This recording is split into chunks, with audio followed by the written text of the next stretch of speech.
Hello everyone. तो अभी सारे लोग कंफ्यूज हैं कि सीएस प्रोफेशनल का जिस हिसाब से रिज़ल्ट आया है कि हमें ओल्ड सिलेबस से न्यू सिलेबस में स्विच करना चाहिए कि नहीं। तो मैंने ना जितना एनालिसिस किया है ओल्ड और न्यू सिलेबस के बीच में, तो as per my personal opinion कि आपको स्विच नहीं करना चाहिए। तो उसके काफ़ी सारे रीजंस हैं, वो भी मैं आपको क्लियरली एक्सप्लेन कर देती हूँ और मुझे लगता है कि आपको इस वीडियो के एंड तक समझ आ जाएगा कि आपको स्विच करना है या नहीं।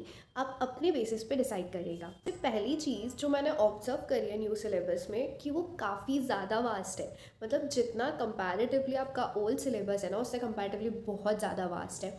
और अगर आपको ऐसा लग रहा है ना कि आपका जो आरसीडी सब्जेक्ट था, रिजोल्यूशन ऑफ कॉर्पोरेट डिस्प्यूट्स, वो ख़त्म हो गया है, टेक्स्ट ख़त्म हो गया है, तो ठीक है, टेक्स्ट तो हम फिर भी मान सकते हैं कि वो ऑप्शनल सब्जेक्ट में चला गया है ओपन बुक में। बट आरसीडी अभी भी है। तो आपका ना जो ड्राफ्टिंग, डीडी और एक और गवर्नेंस में उन्होंने तीनों जगह आरसीडी के चैप्टर्स डाल दिए हैं।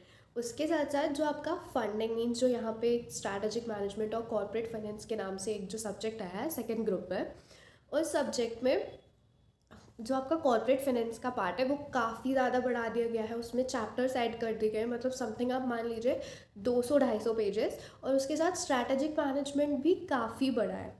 तो अगर आप कंपेयर करो ना, तो जो न्यू सिलेबस है वो बहुत ज़्यादा वास्ट है। और सब्जेक्ट्स भले ऐसा लग रहा है देखने में कि कम हुए हैं, बट सिलेबस उन्होंने काफ़ी ज़्यादा बढ़ा दिया है। फिर उसके साथ साथ अगर आप जो फर्स्ट ग्रुप के ऑप्शनल सब्जेक्ट्स देखोगे, वो ऑप्शनल सब्जेक्ट जैसे कि एक इंटेलेक्चुअल प्रॉपर्टी राइट्स है, सीएसआर है, और something cyber security, data analyst, इस टाइप के सब्जेक्ट्स हैं, इसके लिए आपको बहुत ज़्यादा पढ़ना पड़ेगा। मतलब आप ऐसे ही नहीं जा सकते पेपर देने कि यार ओपन बुक है, एक दिन पहले पलटाया और चले गए। बट नहीं, आपको ना क्लियरली अच्छे से पढ़ना पड़ेगा उसको, और उसके लिए आपको काफ़ी ज़्यादा टाइम चाहिए। तो मैं ये प्रेफर कर रही हूँ कि जो लोग ओल्ड सिलेबस में है ना, वो ओल्ड को ही और अच्छे से कर रहे हैं। एंड आई नो कि हम सब बहुत मेहनत से पेपर दे रहे हैं, बट रिजल्ट्स उतने बेटर नहीं आ रहे हैं। पर हमें डीमोटिवेट नहीं होना है और अच्छे से ओल्ड सिलेबस को ही प्रॉपरली 2-3 बार अच्छे से रिवाइज करना है, पेपर्स पढ़ने हैं, पुराने एग्ज़ाम पेपर सॉल्व करने हैं, सब कुछ अच्छे से करना है। क्योंकि लिटरली वो बहुत वास्ट है, उसमें बहुत सारे एडिशंस हो गए न्यू सिलेबस में। और मतलब आप ना सीआरआई जो हमारा सब्जेक्ट है, उसमें उन्होंने वैल्यूएशन 20 मार्क्स का डाल दिया है। तो जो बच्चे इंसॉल्वेंसी को पसंद करते हैं या सीआर को ज़्यादा प्रेफरेंस देते हैं, उनके 10 नंबर तो वैसे ही ख़त्म कर दिए, और फिर आपको अलग वो 20 नंबर के वैल्यूएशन के लिए और एक्स्ट्रा पढ़ना पड़ेगा।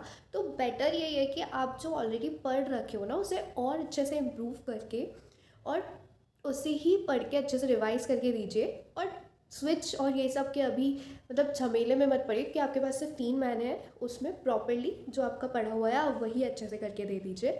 और मुझे ऐसा लग रहा है कि शायद मैंने आपका कन्फ्यूजन कम किया होगा। आपको अगर अभी भी कन्फ्यूजन है, तो सबसे पहले जाओ सारे मॉड्यूल्स डाउनलोड करो जो न्यू सिलेबस के हैं, और उनका सिलेबस एकदम थॉरोली सारे चैप्टर्स देखो।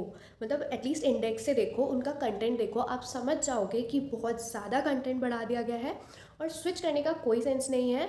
ऐसे स्पेसिफिकली सिर्फ टेक्स्ट को छोड़ के, सिर्फ टेक्स्ट का देख के आप स्विच मत करो। ये सिलेबस ज़्यादा बेटर है अभी, क्योंकि आपको बहुत ज़्यादा पढ़ना पड़ेगा literally. So thank you so much for watching the video and